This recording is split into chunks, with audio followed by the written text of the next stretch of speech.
Je vous invite à reprendre le texte de Marc, chapitre 7. Nous allons lire à partir du verset 14 et nous poursuivons notre lecture jusqu'au verset 30.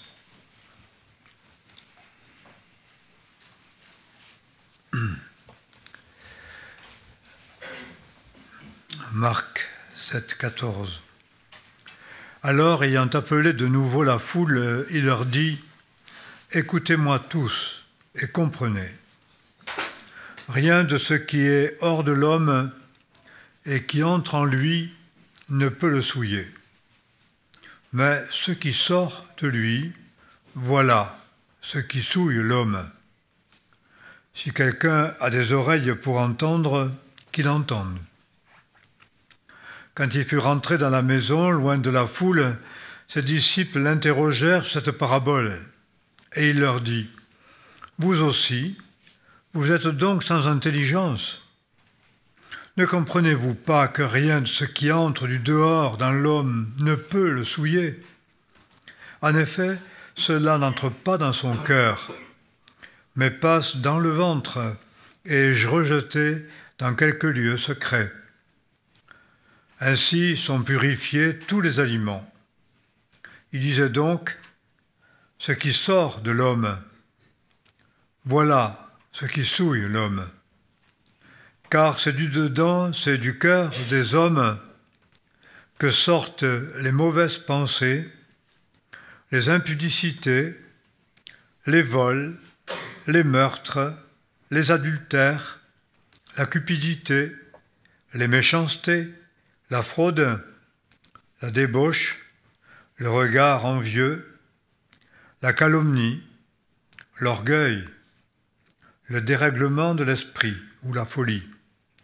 Toutes ces mauvaises passions sortent du dedans et souillent l'homme. » Puis Jésus partit de là, et il s'en alla vers les frontières de Tyr et de Sidon. Étant entré dans une maison, il ne voulait que personne le sût, mais il ne put rester caché. En effet, une femme dont la fille était possédée d'un esprit impur, ayant entendu parler de lui, entra aussitôt et se jeta à ses pieds. Cette femme était grecque, syrophénicienne de nation, et elle le suppliait de chasser le démon hors de sa fille.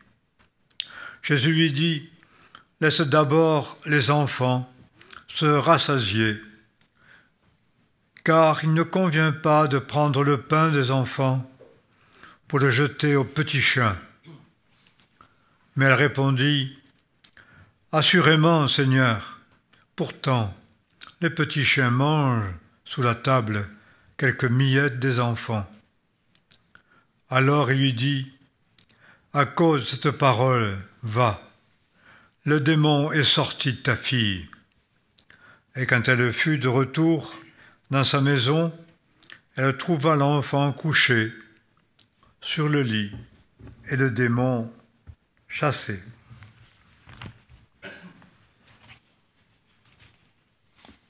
Je voudrais que nous lisions quelques autres textes de la parole.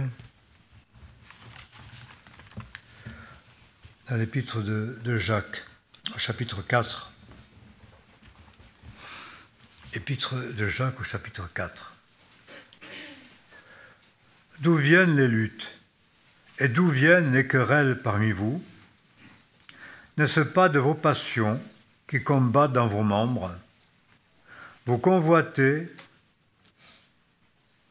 et vous n'obtenez pas. Vous êtes meurtriers et jaloux. Vous ne pouvez parvenir à rien. Vous avez des querelles et des luttes. Vous n'obtenez pas parce que vous ne demandez pas. Vous demandez, vous ne recevez pas parce que vous demandez mal, pour tout dépenser dans vos plaisirs.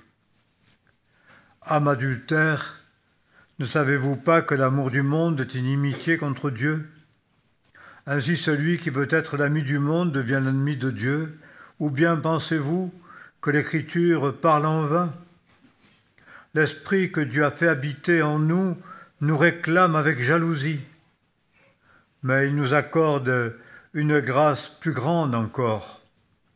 C'est pourquoi l'Écriture dit « Dieu résiste aux orgueilleux, mais il fait grâce aux humbles. » Soumettez-vous donc à Dieu, résistez au diable, il fuira loin de vous. Approchez-vous de Dieu, il s'approchera de vous. Pécheurs, nettoyez vos mains. Et vous, dont l'âme est irrésolue, purifiez vos cœurs.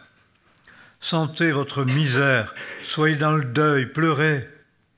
Que votre rire se change en deuil et votre joie en tristesse. Humiliez-vous devant le Seigneur et il vous élèvera. Première épître de Jean, chapitre 1.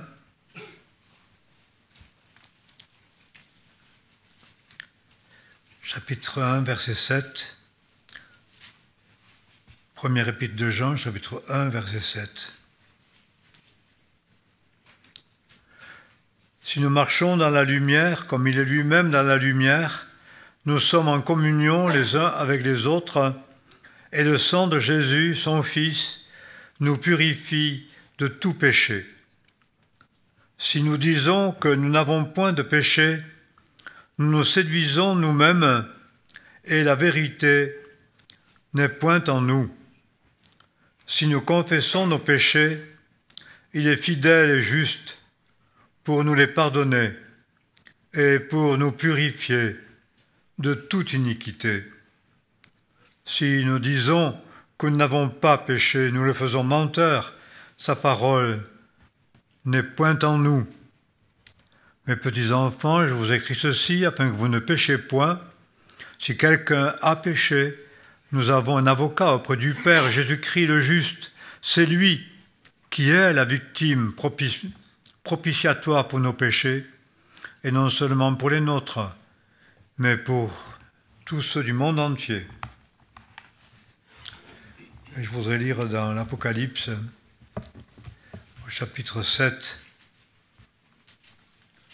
on va lire à partir du verset 9.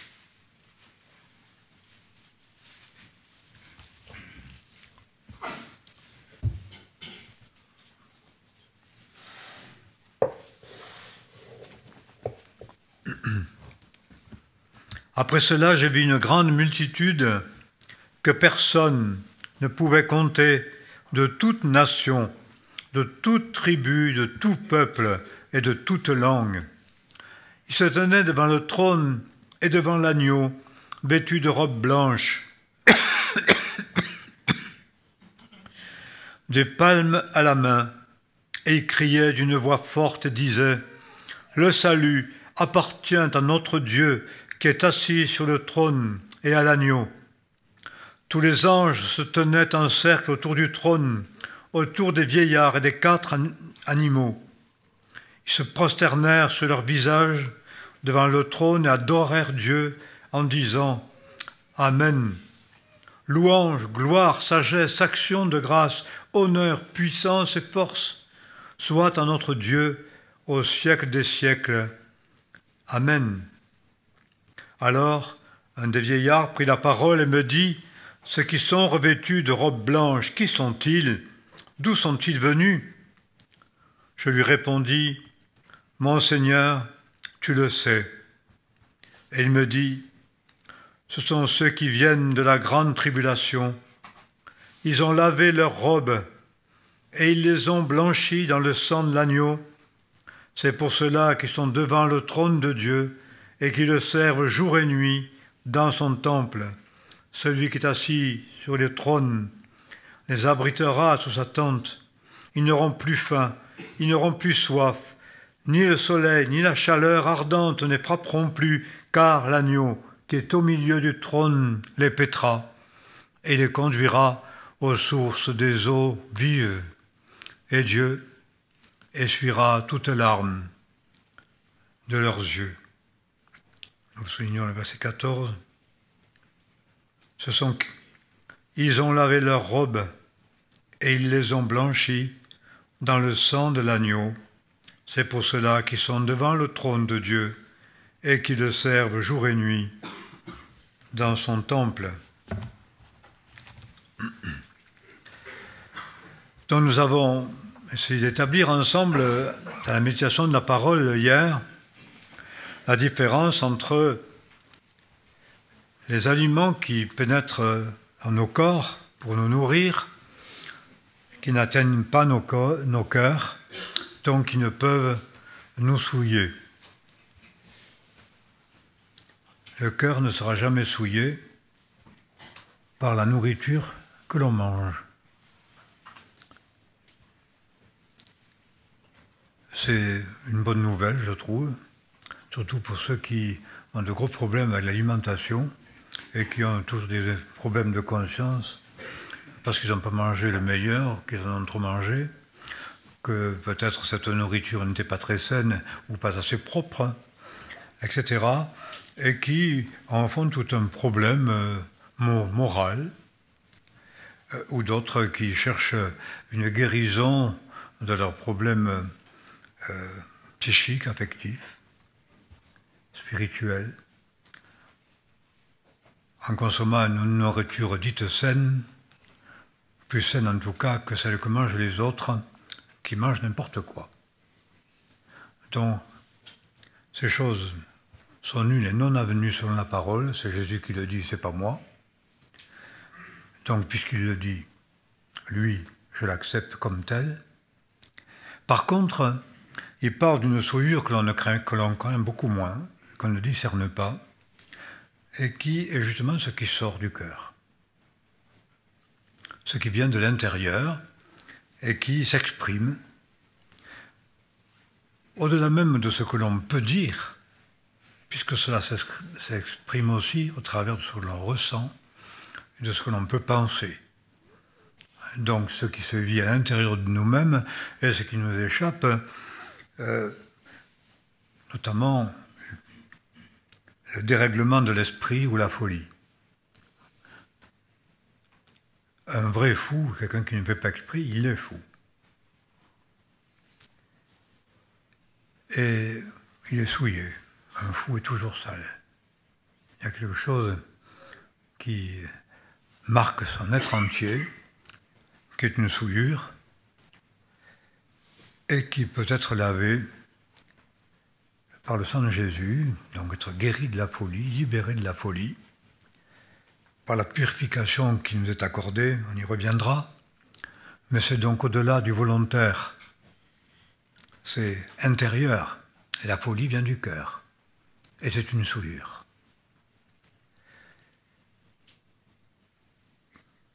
Donc les souillures ne sont pas seulement celles qu'on commet d'impures, c'est quelque chose qui est dans le cœur et que l'on ne peut enlever.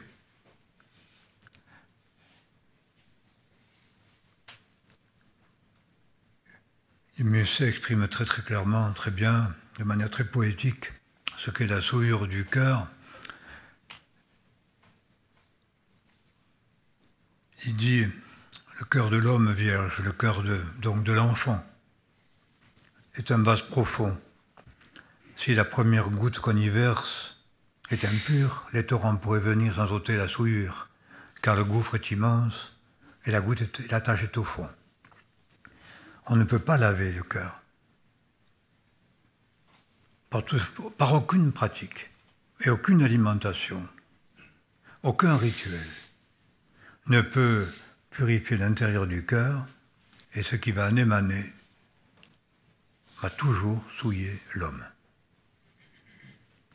Celui qui prétendrait ne pas avoir de péché, qui prétendrait par la pratique religieuse et les efforts, comme on l'a dit dans certains mouvements chrétiens protestants encore assez proches, dirait un mensonge, quelqu'un qui dirait on peut ne plus pécher du tout par les efforts de la volonté et l'obéissance à la loi de Dieu. La Bible dit que c'est un menteur, parce qu'il ne discerne même plus la souillure telle que la parole la décrit par les paroles de Jésus. Celui qui dit qu'il est sans péché, c'est un menteur. Il fait l'économie de la repentance, de la purification du cœur, à laquelle nous sommes appelés par la parole, on peut dire quotidiennement, je dirais même sans cesse. Car nous souillons bien souvent nos robes par de multitudes de souillures que nous ne discernons même pas et que parfois peut-être nous n'appelons même pas souillures. Parce que nous les justifions par toutes sortes de pensées, de raisonnements et de paroles. Celui qui se justifie, celui qui se glorifie, celui qui estime être propre à ses yeux, en dénonçant les souillures des autres sans discerner les siennes. Nous avons compris le principe hier. Dans la pratique de nos vies, je ne sais pas si nous discernons la gravité de la souillure quand ce qui dans notre cœur s'exprime de manière volontaire ou involontaire. J'ai toujours réfléchi, si je fais une tâche de tomate sur ma chemise blanche, ma femme veut me dire, tu as fait une tâche sur ta chemise, il faut la changer. Parce qu'une tâche fait que la chemise est sale. Je dis, mais enfin, tout est propre sauf ça. C'est une tâche qui est survenue après. Alors en général, c'est très très gênant, c'est une des choses que je crains, parce que quand je suis hors de la maison et qu'on voyage, avec une belle chemise blanche, puisque c'est en général le dimanche, j'essaie d'être un petit peu, voilà. Je crains la sauce tomate, parce que je ne suis pas toujours sur le marché, manger proprement. Je dis, mais la chemise est propre, il n'y a qu'une tache. Mais il n'y a qu'une tache, et je considère que ma chemise est sale. Donc il faut la changer ou il faut la laver. Ce n'est pas le fait que tout soit propre qui fait que la tache n'existe pas et ne souille pas ma chemise.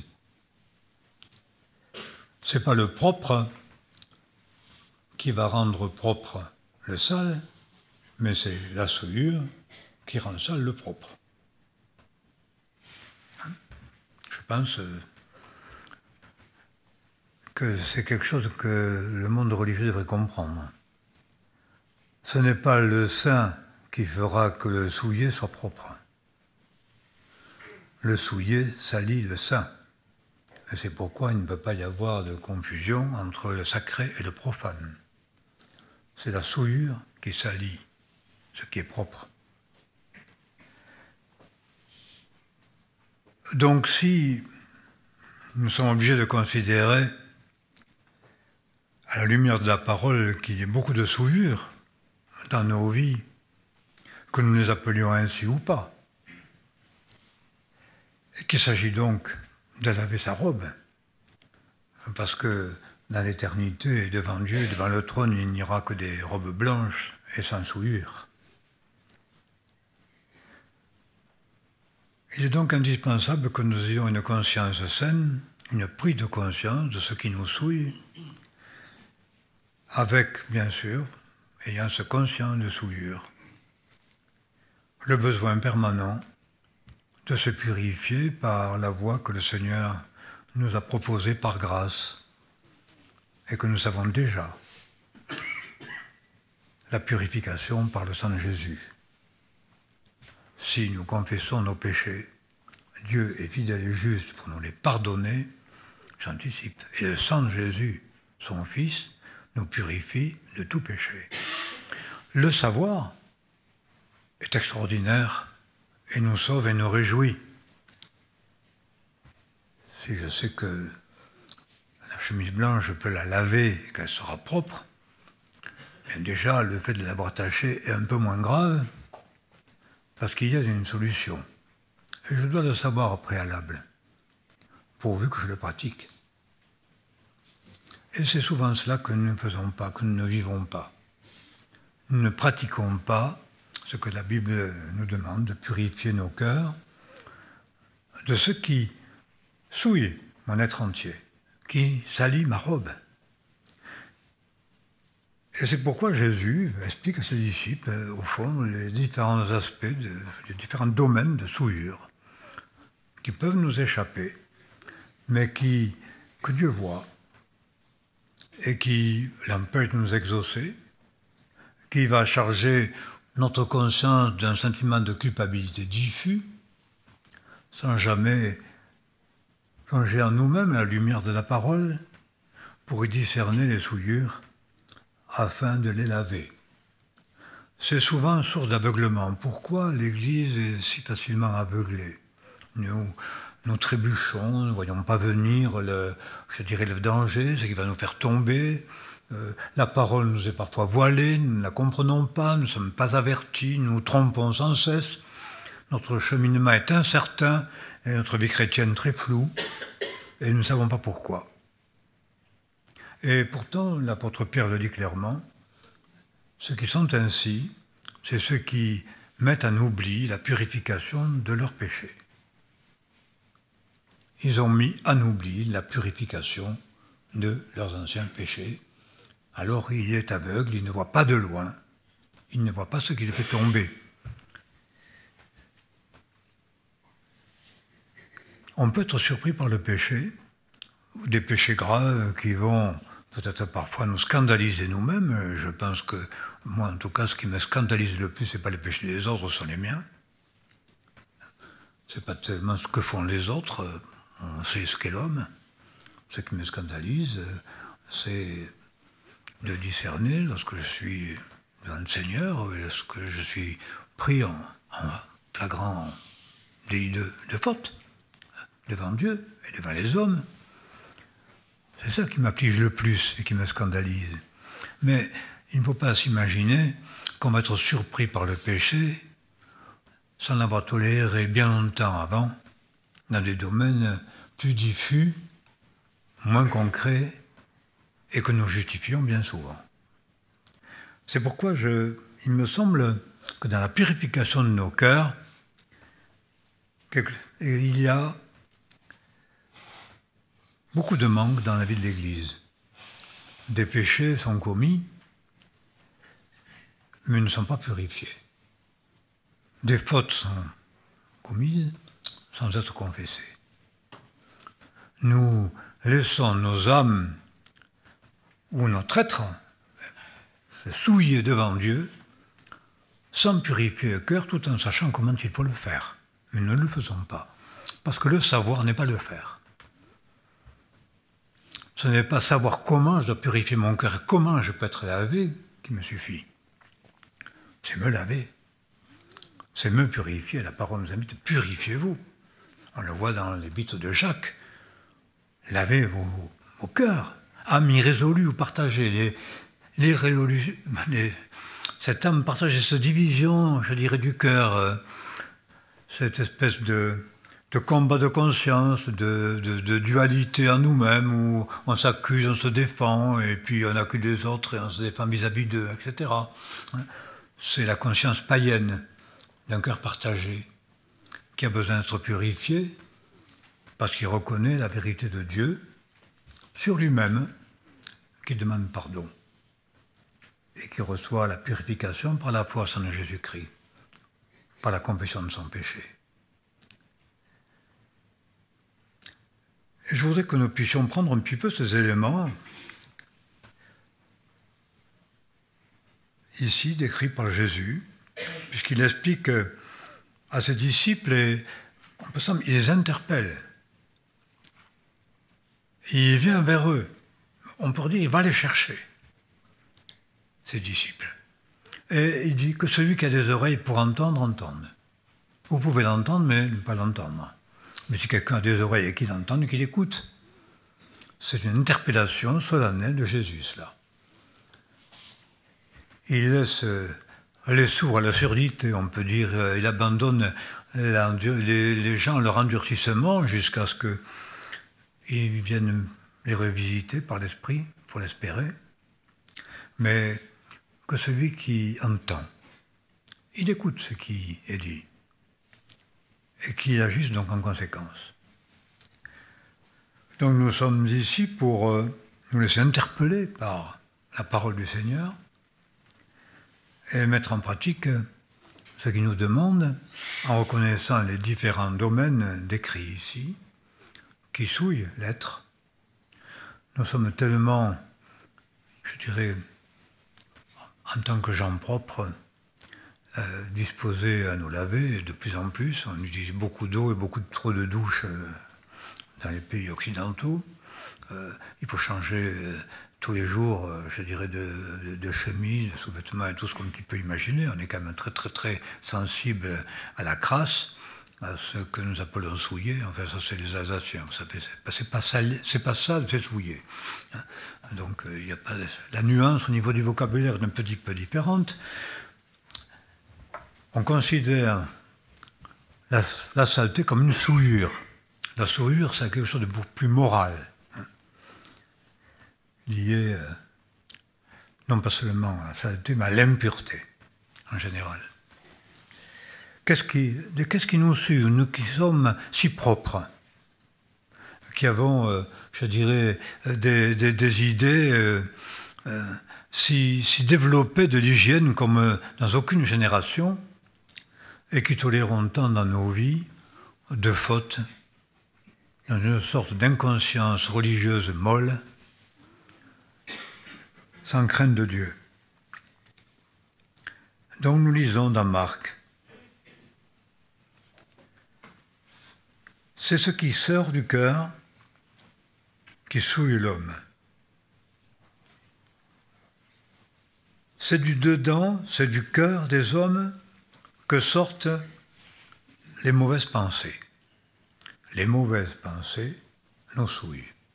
Et pas seulement les pensées d'impudicité, il en parlera un peu plus loin, mais les pensées négatives, les pensées de jugement sur les autres, le mépris, la moquerie, etc., avant même que ce soit exprimé. Je peux être déjà souillé par mes pensées avant même qu'elles aient pris jour par mes paroles.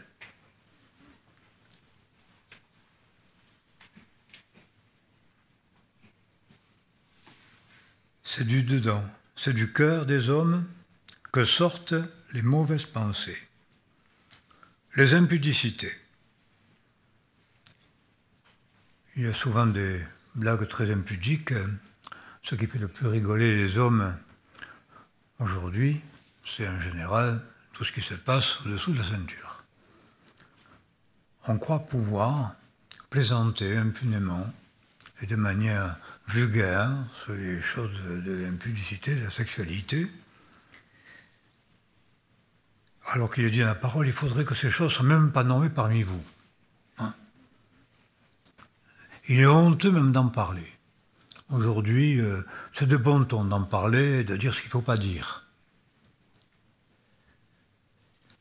Et nous imaginer de pouvoir le dire de manière légère, sans que cela nous souille. Et pourtant, ça souille. Les vols, ça paraît évident. Enfin, les meurtres. Si quelqu'un dit insensé à son frère, fou, raca, l'injurie, a de la haine meurtrière dans son cœur pour son frère, cette haine est meurtre aux yeux de Dieu et nous souille. Il est écrit dans Ésaïe, vous priez, mais je n'écoute pas, vos mains sont rouges de sang. Oh, celui-là, je le tuerai. Ça se dit vite. Mais ce sont des mots qui ne se disent pas. Un chrétien ne va pas dire ces mots-là. Je le tue, ou je me suicide, je me tuerai. Cette pensée de mort, je dirais de meurtre, de sang versé et souillure dans le cœur. Adultère, pensée adultère, convoitise des autres. Peut-être aussi ceux qui, par leur tenue, suscitent des pensées adultères dans le cœur des autres, ont aussi la responsabilité, c'est une souillure. La cupidité, c'est la passion de l'enrichissement ou la passion de la jouissance. Ceux qui recherchent de manière effrénée leur jouissance. De la vie. Quand on vieillit, il n'y a plus grand-chose dont on peut jouir. C'est ce qui fait l'amertume de la vieillesse. et qui font que beaucoup de vieillards sont tristes, parce qu'il n'y a plus de jouissance, à aucun niveau. Et c'est ce que décrit du reste dans l'Ecclésiaste. Il décrit cela, quand il décrit la vieillesse de manière très très poétique et très touchante. Je trouve ça... les jeunes le lisent en pensant que bon, ça n'arrivera jamais, mais quand on y arrive, on se rend compte que c'est très pertinent. Où l'âge chassera tout plaisir. Ceux qui ont vécu pour la jouissance se trouvent très frustrés et très amers. Ils peuvent éprouver un dégoût de vivre et le désir de mourir. Ce qui n'est pas un désir selon Dieu. Être auprès du Seigneur est un désir glorieux, mais aspirer à la mort, c'est aspirer à la nuit. N'aspire pas après la nuit, qui enlève les gens de leur place. Garde-toi de te livrer au mal, car le malheur, la souffrance, il dispose. C'était dit à Job, qui maudissait le jour de sa jeunesse, le jour de sa naissance, et qui aspirait à mourir à cause de sa souffrance.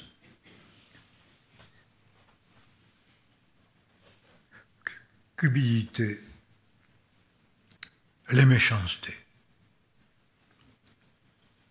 On dit, ah, Seigneur, je te demande pardon pour ma méchanceté.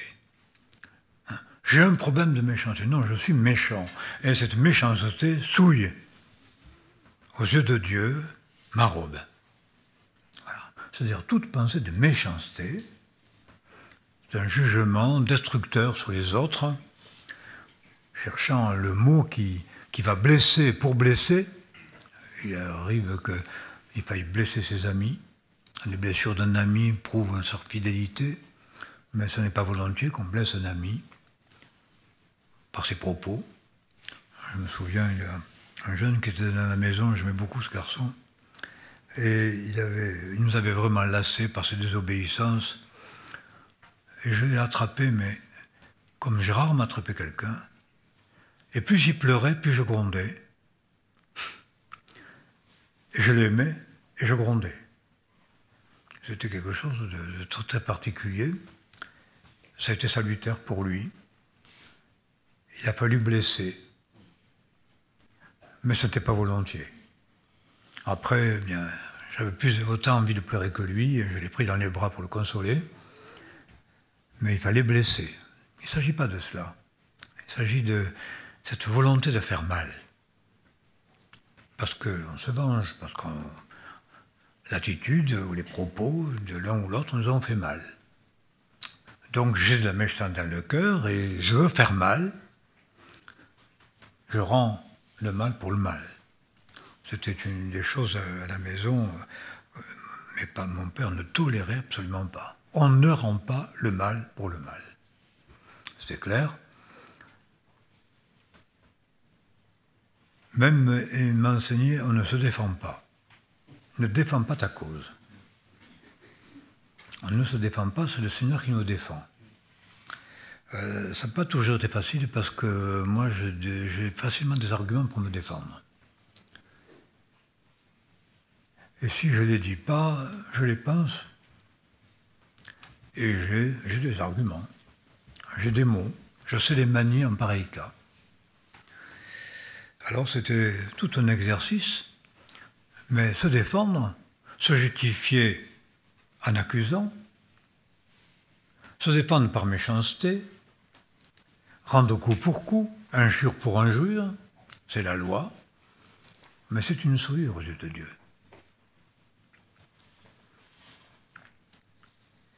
Les meurtres, les adultères, la cupidité, la méchanceté, la fraude.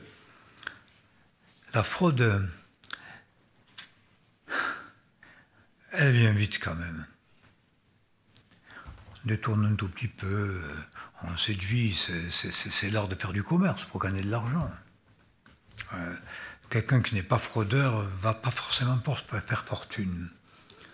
C'est très difficile d'être honnête et de faire fortune. De gagner au détriment de l'autre est une fraude. C'est le désir d'exploiter l'autre dans l'injustice. vient savoir marchander. Mauvais, mauvais, dit l'acheteur, et en partant, il se félicite. C'est de la fraude, c'est du mensonge. Fait semblant, c'est pour lui, c'est trop cher, on ne paye pas le prix. Voilà. On négocie, et c'est le plus fort qui gagne, en faisant semblant encore d'avoir perdu. C'est un mensonge, c'est une fraude, c'est une souillure. La débauche, le regard envieux, convoitise. C'est en général une des raisons qui pousse à faire du lèche-vitrine. J'ai connu des gens, à peine arrivés, connaissaient déjà tous les magasins, les grands magasins de la région, Montpellier, Nîmes, Alès, on va pas à Alès, quand on se respecte, une dame qui se respecte va faire les magasins à Montpellier, voyons donc, à Nîmes encore, passons. Pourquoi? Pour pouvoir, au fond, mieux convoiter. Sinon, il n'y a pas de plaisir. Apparemment, ça peut être une souillure aussi, ici. Le regard envieux, la calomnie, le plaisir des cancans.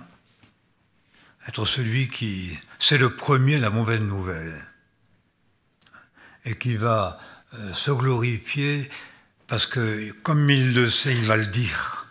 La jouissance, la friandise, la calomnie. Rapporter les choses mauvaises, quel plaisir! C'est une jouissance à laquelle on n'échappe pas facilement quand on est animé par cela. C'est une souillure. Vrai ou faux, on n'en sait trop rien, mais on le dit et on le sait. On en rajoute parce qu'on suppose que. Hein. Je suis sûr que. J'ai dit, tu l'as vu? Tu l'as pas vu, donc tu n'en es pas sûr. Donc ça peut être une calomnie. On l'a supposé, on l'a soupçonné. Et on l'a tellement soupçonné fort qu'on finit par le dire tout bas. Calomnie, souillure, l'orgueil. L'orgueil.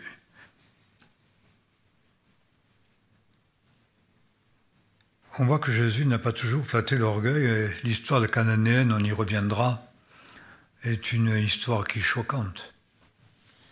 Mais c'est l'humilité de cette femme qui a sauvé sa fille. Les prières sont souvent des prières orgueilleuses, hautaines, avec un sentiment de mérite et d'exigence. Et Jésus dit à cette femme, les petits chiens n'ont pas mangé la nourriture des enfants. Quel mépris apparent.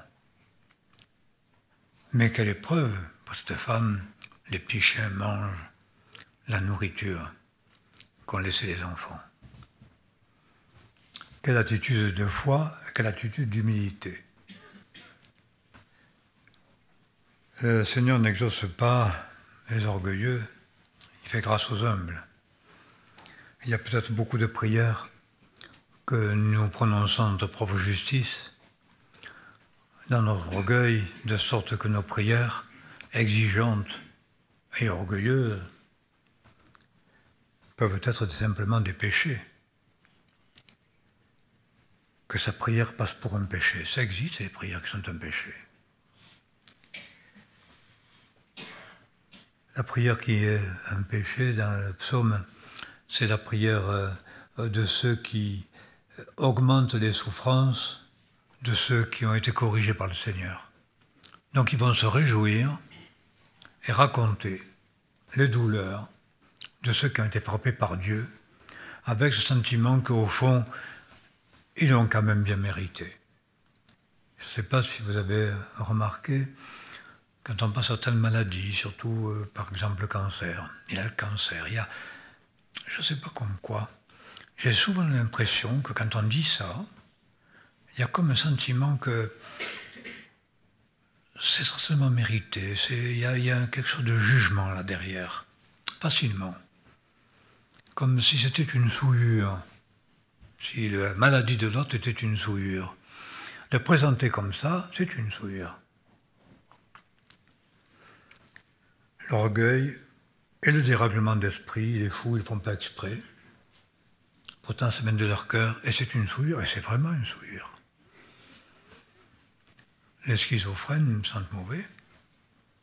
Je suis désolé, mais c'est vrai. J'ai eu beaucoup de peine à l'admettre, ça. Et c'est un psychiatre qui l'a dit, je crois, une science sociale, et c'est vrai. La folie, c'est mauvais. La folie est sale.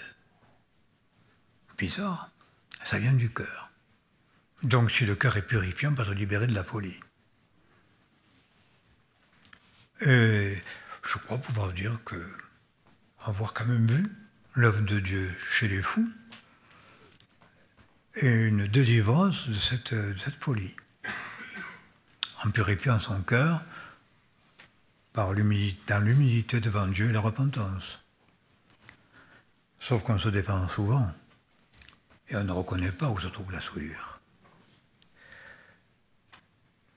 L'apôtre Paul disait qu'il servait Dieu dans une conscience pure.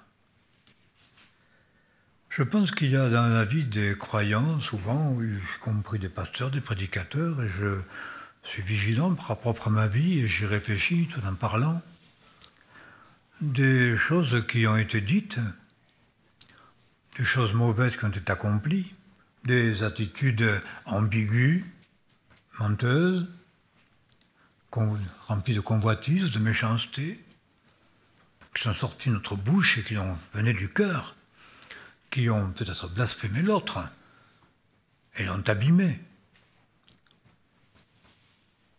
Des mensonges prononcés, des tromperies qui font que notre vie est mensonge. Parce que fondées sur le secret, sur des ambiguïtés, et qui ne sont pas reconnues. La conscience ne parle plus. Vous savez, la conscience est une chose, plus elle parle, plus on l'écoute, plus elle parle. Moins on l'écoute, moins elle parle. Mais être sali sans le savoir, eh bien, ça nous empêche d'être lavés. Parce qu'on ne peut pas laver quelque chose si on n'a pas la conscience que c'est qu'elle est sale. On ne lave pas pour laver, on lave parce qu'il y a souillure. Donc, ne plus avoir conscience de la souillure, ne plus avoir conscience du péché, pour avoir négligé la purification des anciens péchés. Pour peut-être avoir voulu être purifié des choses graves, comprenez, des choses abominables qui nous font honte à nous, qui, au fond, nous abîment, peut-être. Là, c'est trop grave, là, ça me gêne, je voudrais être délivré de telle ou telle chose, mais j'en tolère tellement d'autres. Alors pourquoi comment serais-je purifié et propre de certaines souillures qui me dérangent si je n'accepte pas de me purifier d'autres qui m'intéressent? Je veux bien être purifié de l'adultère, mais je ne veux pas me purifier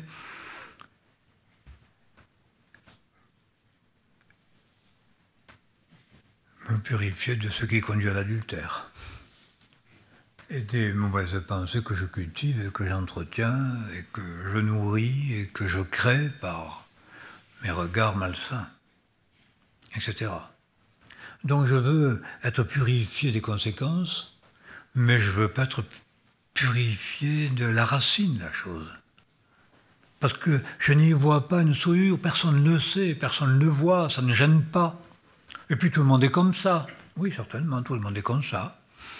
Toutes les chemises se salissent, et tout le monde doit laver sa chemise, mais chacun va laver la sienne, et ne va pas conserver une chemise sale, parce qu'au fond, tout le monde salit sa chemise. Hein? C'est exactement la même chose. Et ceux qui seront devant le trône, qui vont adorer, je pense que... Enfin, j'aime énormément lire ces textes d'Apocalypse, ils me consolent, ils sont magnifiques. Ils nourrissent la foi, ils nourrissent l'espérance. Et ils nous amènent à prendre conscience de manière imagée, certainement. L'agneau les conduira, il va pas y avoir un agneau, un mouton là, qui va nous conduire. Enfin, vous comprenez bien. C'est imagé, c'est symbolique. Ça révèle une réalité spirituelle qui est bien plus grande que seulement est exprimée avec des mots qui ont un sens. L'agneau, on sait que c'est le Seigneur Jésus. et il conduira aux sources de la vie. Ça ne peut pas être une source comme les sources d'une rivière bien connue. C'est une image, mais c'est magnifique. Et puis être devant le trône et le louer jour et nuit, telle sera l'activité du ciel. On ne peut pas l'imaginer, mais c'est magnifique. Et qui chantera devant le trône? Ceux qui auront lavé leur robe et qui les auront blanchis. C'est pourquoi le Seigneur nous invite à ne pas seulement prendre conscience du principe, mais en vivre la réalité. En n'acceptant pas qu'ils sortent de nos cœurs, c'est-à-dire ce qui exprime ce que je suis dans le cœur, aux yeux de Dieu, sans laver ma robe, sans me laver de la souillure qui a découlé de mes pensées, de mes folies ou de mes passions. Ce sont des passions qui sortent du dedans et souillent l'homme. Toutes ces mauvaises passions. Le gros problème aujourd'hui, c'est que le mot passion est souvent utilisé dans le monde religieux de manière positive. La passion pour l'évangélisation, si c'est une passion humaine et charnelle, ça peut l'être souvent, c'est du prosélytisme, et ça n'appelle pas au Seigneur. C'est une passion. La passion de l'évangélisation, voyez-vous. C'est cette passion-là. Non, le mot passion dans la Bible est toujours utilisé de manière négative, jamais positive. Alors je ne vois pas pourquoi, et ça c'est un gros problème religieux, c'est ce glissement sémantique. On met des mots qui désignent autre chose que ce pourquoi ils sont prononcés. Je ne sais pas comment expliquer ça. Le mot passion est négatif, je ne peux pas utiliser ce mot de manière positive devant Dieu. C'est une idole qui provoque la jalousie de Dieu, qui rend d'ailleurs les gens jaloux, qui fait rougir le visage et qui dépasse l'homme. C'est quelque chose qui est plus fort que lui. C'est quelque chose qui le prend, qui le domine et qui dirige la passion. Ce sont des passions qui souillent l'homme. Il faut se méfier des passions. La passion n'est pas positive et pourtant c'est un moteur puissant pour ceux qui veulent arriver à quelque chose dans l'existence. Un homme qui n'est pas passionné ne va pas faire de grandes choses. C'est pourquoi on nourrit certaines passions et on leur donne un caractère religieux, pensant plaire au Seigneur, quelque chose qui est plus fort. Non, ce qui est plus fort que moi, c'est l'Esprit Saint.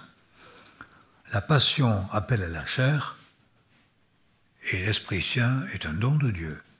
Et ce n'est pas une passion. C'est un fruit de l'Esprit. Alors que la passion vient de la chair et souille, parce que la chair est souillée.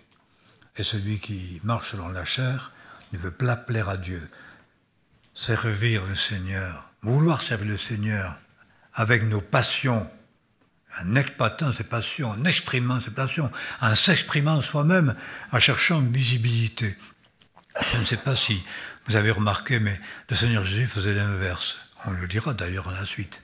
Il ne cherchait pas la visibilité, il cherchait à se cacher.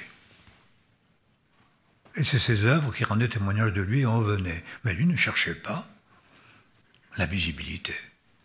On fait énormément de choses pour être vu aujourd'hui. Il y a cette espèce de culte de l'image qui est terrible. Et qui est toujours l'expression de l'homme, qui met l'homme en avant, qui se présente, etc., cultive son image pour se montrer. On veut que ce soit vu, il faut la visibilité. Jésus, non, il se cachait. Cette recherche de visibilité n'est que charnelle. Elle ne plaît pas à Dieu, elle n'est que passion. Les passions guerroient dans nos membres et créent des luttes, des querelles, des convoitises, beaucoup de déceptions et empêchent Dieu de nous exaucer. Je pense que nous devons revenir à plus de vigilance dans nos consciences. Quand nous chantons, quand nous jouons de la musique, quand nous bâtissons, quand nous faisons des projets, quand nous voulons accomplir l'œuvre de Dieu, qu'est-ce qui nous motive et quelle est notre recherche? Il se peut que je me souille jusque dans ma manière de servir Dieu, parce que c'est l'expression de la chair, c'est ce qui est de mon cœur et de mon propre fond, Et on voit que Jésus disait, hein, celui qui parle de son propre front ne cherche que sa gloire. Celui qui cherche la gloire, celui qui l'a envoyé, celui-là est vrai. Hey, je suis vrai parce que je ne cherche pas ma gloire, disait Jésus.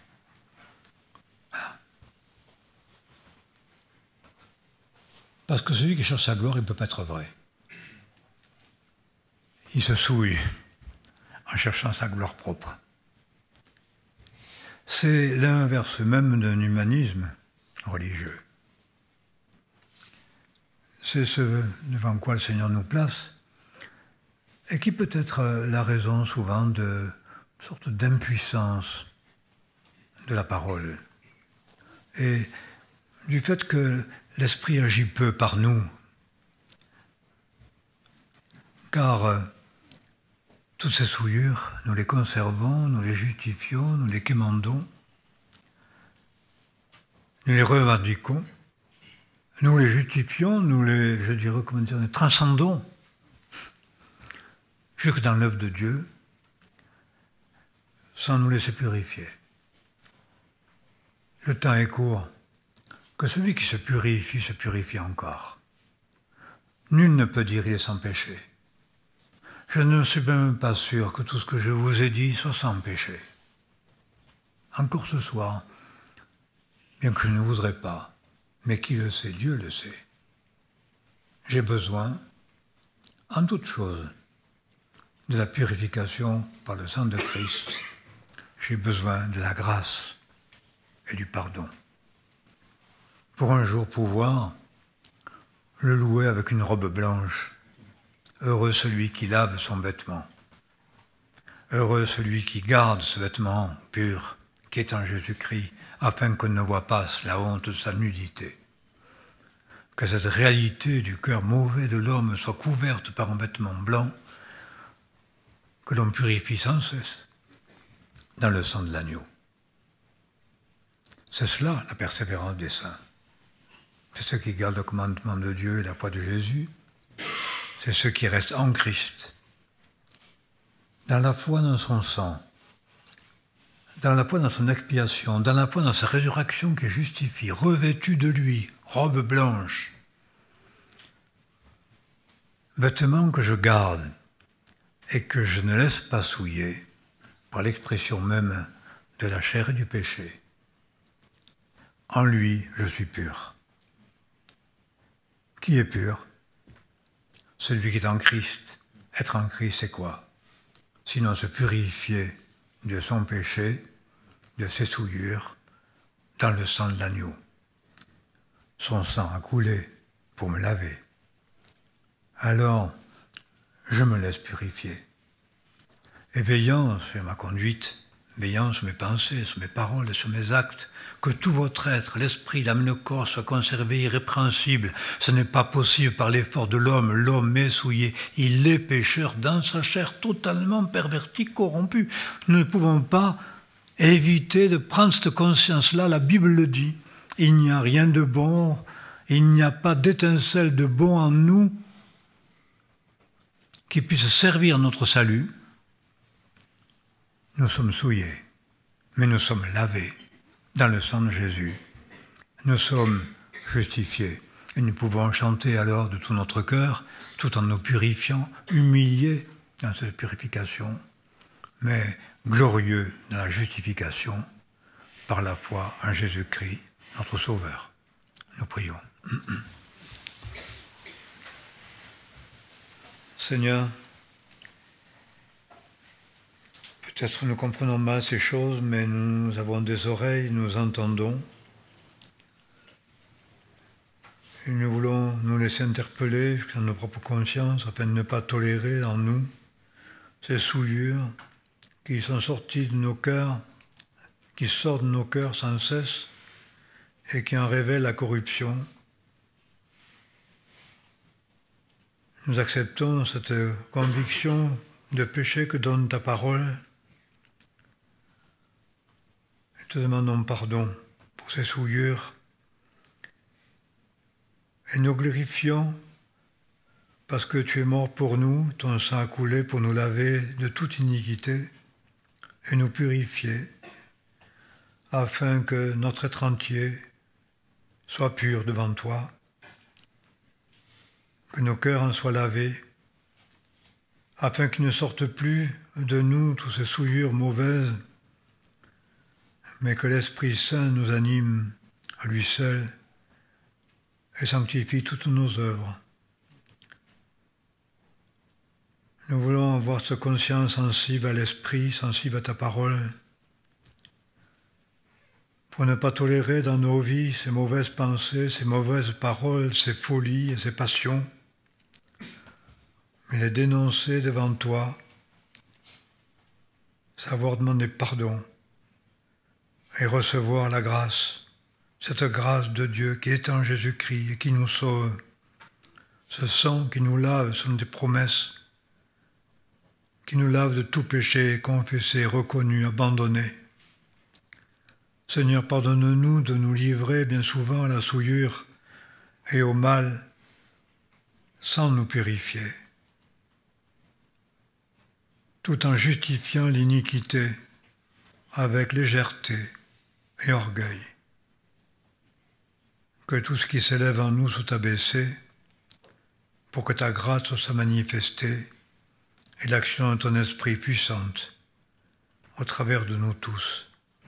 Tu nous as appelés à être de ceux qui, devant ton trône, te loueront jour et nuit, revêtus des robes blanches, lavés dans le sang de l'agneau.